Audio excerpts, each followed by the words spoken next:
Baba sen bana Gelen var mı?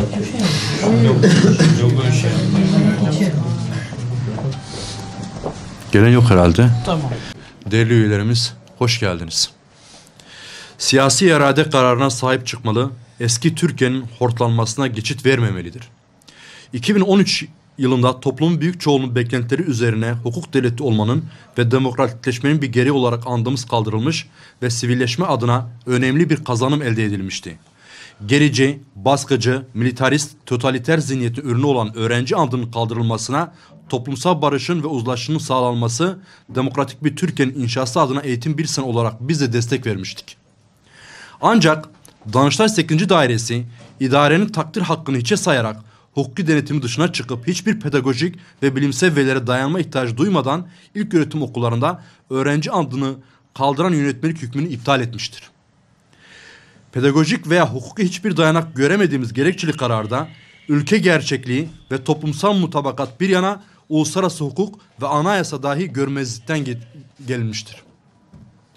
Danıştay vermiş olduğu kararda temel hak ve özgürlüklerin askıya alındığı, darbe dönemi anayasalarıyla şekillenen eski Türkiye ezberlerini gerekçe olarak sunmuş, hukukun evrensel ilkelerini göz ardı ederek toplumsal birliğe ağır bir darbe vurmuştur.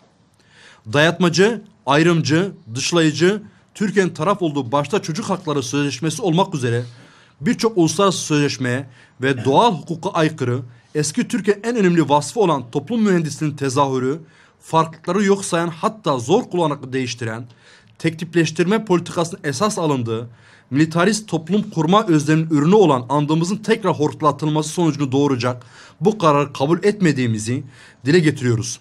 İtiraz mercinin adaleti ve hukuku tesis edeceğine olan inancımızı koruyoruz. Bu karar ülkemize son 15 yıldır insan hakları ve demokrasi alanında gerçekleştiren atılımların ve kazanımlarının idarenin hukuki denetimi yapmakla yükümlü yargı mensupçuları halen benimsenmediği ve içselleştirilmediğini göstermektedir.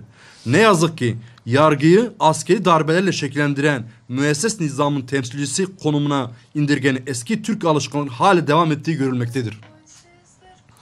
Sayın Cumhurbaşkanı Başbakan olduğu dönemde andımızın kaldırılması sürecinde şu ifadelere yer vermiştir. Andımız olarak bilinen metnin yazarı son derece tartışmalı isim olan Reşit Galip'ti. Reşit Galip Türkçe ezan zulmünün mimarlarındandır.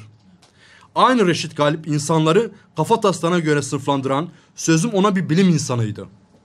Ant uygulamasının Cumhuriyetimizle uzaktan yakından bilgisi yoktur. 30'larda Hitler ve Stalin gibi toplumu formatlamak için bu tür uygulamalar yapılıyordu. Dünyanın hiçbir gelişmiş ülkesinde çocukların içtimaya dizildiği ırkçı sloganlar okunan metinler göremezsiniz. Andığımızın arka planda hiçbir bilimsel ve pedagojik gerekçe bulunmadığını, 1930'lu yılların totaliter rejimlerine öykülenmenin çirkin bir tezahürü olduğunu ortaya koyan bu tespit bugün dahi geçerliliği ve canlılığını korumaktadır. Mahkemeye göre Milli Eğitim Bakanlığı andımızı kaldırırken bilimsel bir gerekçeye dayanmamıştır.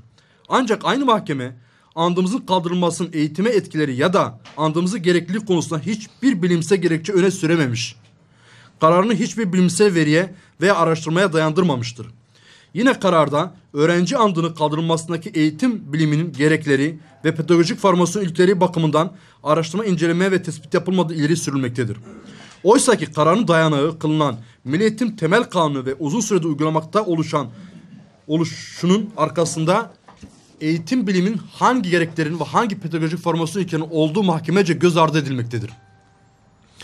Kararda andımızın Türk devletini ve milletini ebediyete kadar yaşatacak, çağdaş uygarlığın ve medeniyetin ortağı ve öncüsü yapacak, toplumun ve kişilerin refah, huzur ve mutluluğunu sağlayacak yeni neslin yetiştirilmesi olan milli eğitim sistemimizin temel amaçlarını gerçekleşmesini içeri itibariyle sağlamaya yardımcı olabilecek nitelikte olduğu gibi kerameti kendilerinden makul bir gerekçeye yer verilmiş, ancak bunun neye dayanarak tespit edildiği koca bir soru işareti olarak durmaktadır. Milli Eğitim Bakanı'nın savunmasında Danıştay'ın söz konusu kararını adeta mesnet oluşturacak bir tarzda öğrenci andının okunmasının fiziki zorluklara dile getirildiğine, andımız uygulamasının kaldırılmasının haklı gerekçe nitelikli bir şekilde yer alabilirdi. Kanaatimizce andımızın kaldırma kararıyla ilgili olarak o dönem zarfında ortaya konulan gerekçeler andımızın uluslararası hukuka aykırılığı, kaldırılması sonrası toplumsal barışa yapmış olduğu katkı, totaliter dönemlerin bu uygulaması olarak bugünün dünyası ve Türkiye'sine uygun olmadığı gibi gerekçeler ya da yasal gerekçeler çok detaylı bir şekilde savunmada bir manifesto gibi yer almalıydı. Ancak Milli Eğitim Bakanlığı yaptığı savunmayla bunlara değinmemiştir.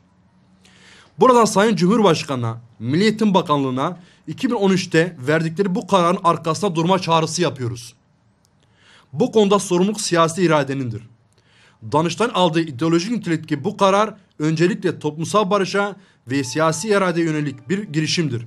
Bu antidemokratik ve evrensel hukuka aykırı karar tepkisiz kalınmamalı, andımızın kaldırılması kararının arkasına durulmalı, insan hakları ve demokrasi alanında elde edilen toplumsal kazanımlar kararlılıkla korunmalıdır. Bugün andımızla ilgili yaptığımız tepki yarın başka kazanımları kaybetmeme adına, ses verme adına bugün burada toplamış bulunmaktayız. Bugün buraya katılan tüm arkadaşlara ve basın mensuplarına bu manada teşekkür ederiz, saygılarımı sunarım.